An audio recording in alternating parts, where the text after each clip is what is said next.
Ladies and gentlemen, welcome to stormino.net, innovative way of watching online TV. And this afternoon I have a very interesting show with Ciro Popiti. I think this guy is one of the up-and-coming stars in the political arena. I'm not sure he feels like that, but he has such a diverse background and understanding of the way things operate in this state. I know a lot of folks are watching this around the country, but in this state, I think he's one of the best. How you doing, Ciro? Very generous, Norman. Very generous. Thank you for that. Well, it depends on if you get reelected and you're not nice to me anymore. I can edit this stuff. Tell me a little bit about yourself. Oh, great. I'm born and raised in Wilmington, Delaware. Delaware has always been my home. Went to Slasianum School, and I got accepted to Princeton University out of Slasianum. And I thought that when I crossed into Jersey, I was saying goodbye to this backwater state, and I had eyes on doing everything else. Wow. And I got out there in the world, and I realized how much I loved and missed Delaware. So when I had a chance to raise my family, I wanted to come back. And probably the highlight of my life so far, I've done a lot of things with my life, from Hollywood to, you know me, from the wine industry to the practice of law to working at the United Nations to being in the National Guard. But the best thing that I ever did in my life was practice law with my father and my wife. Because coming back to the family practice here in Delaware, Popiti and law, they're synonymous here in Delaware. Right. And the golden era of my life was 4 or 5 years when every lunchtime I'd have my dad, mom, who's since passed, my wife and I would sit down and just talk about our lives and have lunch together. What did you do in Hollywood? I was a child actor. I was in a number of films, television shows, commercials. People know me best for Lucas. That's the thing that people know me best for and I'm most proud of. It's a wonderful film starring Corey Haim, who died about 4 years ago, Charlie Sheen, Winona Ryder, Courtney Thorne-Smith, myself, lots of stars who have since come out. Why did you get out of it? I got out of it for a very funny reason.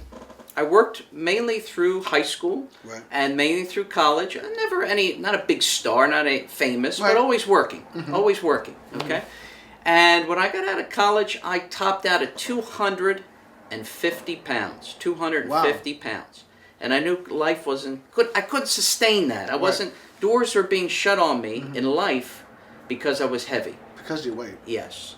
And I determined. You look good now. What did you? I weigh 170, 175 now. How did you lose it? I starved myself for the better part of 2 years and ran. I was Forrest Gump. Every time I was running around the country. Okay, running. I shed the weight, and when I shed the weight, I remember distinctly. I went down. I was supposed to have a contract with MTV. Right. Okay. Remember the days when MTV had VJs and they actually had real people coming from a studio. All right. Right. I went down to sign a contract with MTV, and they would not sign the contract. They said, "Who are you? We want the heavy, funny, stereotypical. We want the guy we love. You're not that guy." Wow. They called my agent. They ripped up the contract, and my agent said, "I love you, Ciro, but we're through." Wow.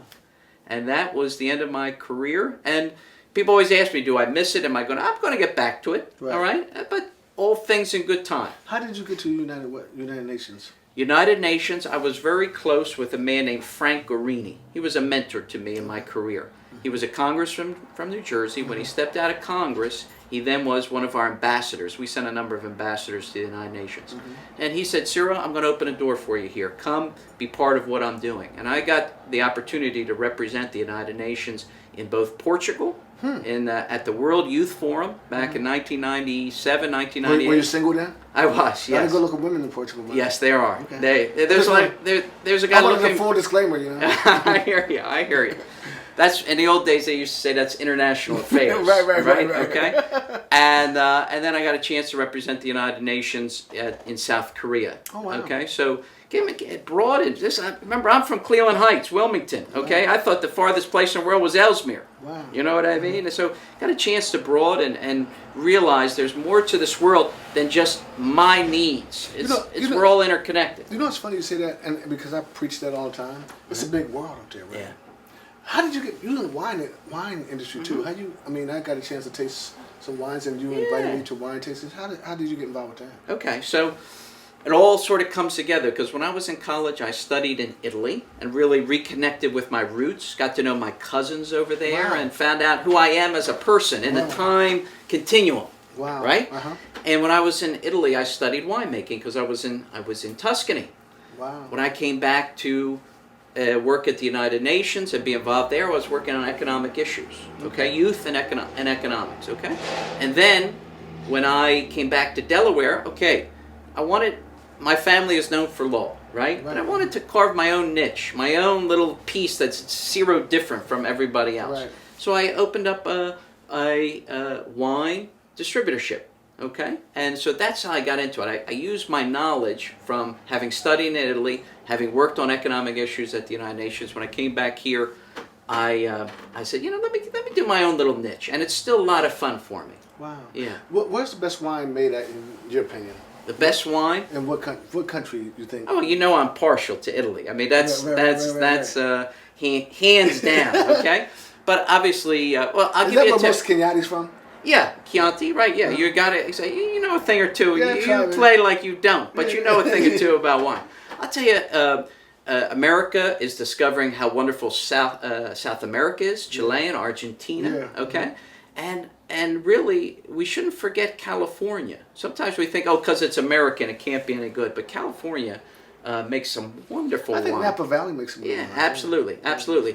And I love the Australians. One of my first loves is Australia. I got a chance to go to wine country in Australia, so I don't want to forget them either. Well, that brings me up to where we at now. What exactly are you doing now? And what office do you hold? And tell me a little bit about the office you're in. Right. So forget all that. What do I do now? Is I'm the Register of Wills for Newcastle County. Now, most people may not know me as the Register of Wills because they're not dead yet. Once you're dead, then you find out all about what I do. Why do I know? All right? Yeah. This is getting a little scary here. I know you a little bit. Okay. So, the area of my law practice was wills and estates, real property. And so becoming the Register of Wills was a natural for me. In fact, in a real world, my father would have been the Register of Wills, but that baton fell to me. And when I was a kid, just before I got into acting and everything, I used to be a runner, a little law clerk, teenager law clerk for my dad. And I used to go into the row offices all the time. And I loved the Register of Wills. It was like a karma, almost like I knew that someday I was going to be here. And to be honest with you, if I never do anything else in politics, everybody's always saying, you're going to go here and do this. If I never do anything else, I'm happy because I love being the Register of Wills. Now, it's not a lot of fun because everybody in my office is upset. They've just lost someone they love. But what reason I love it is because I have the power to make things right. When people die, generally, there's always something wrong. Relatives are fighting. The will doesn't read quite right. There's a problem with the real estate. There's a problem with the bank. They can't do this. They can't do that. They come to me, and I have the authority to make things right. That means that I can affect, through a stroke of my pen, real people's lives like that. Let me say this though, and because we're always candid. This is Stormino, and nobody's here with you and I. I mean, there's been a lot of chatter. Because I'm also in the political arena. Yes. About you running for higher offices, and I get the whole political spiel about the Register of Wills, but you got inspired to run for a higher office because your talents. Although I understand where you're going, because the Democratic Party in our state is so cluttered. It's like you're going to have to break the mold. You're going to have to take somebody on if you're going to run for something. Do you have that in your belly? I think that would be the key word.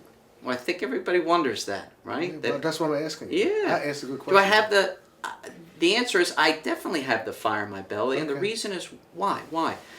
Because I'm interested in economic issues. Okay. All right? And if we don't do something, and this is not a criticism of any person, any party, any individual, but if we don't do something now... Because on this show you don't make excuses. Right, exactly. So just say it. All right.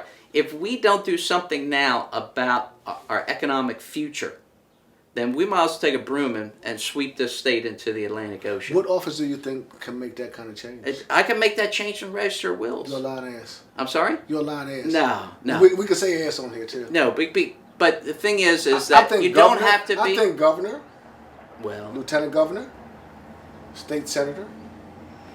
We'll see. I thought you was going to run for attorney general. And we talked about that. But my friend Matt Den decided to throw his hat in the ring. Why didn't you? Because I think Matt Dent will probably do a better job than I would have. So I have to, if I'm not going to be the best at it, I got to put someone who That's not is saying going to that be you're the not going best. to be the best. Right. I wouldn't say that. I wouldn't say that. Again, because what I alluded to, because it's so saturated. Yeah.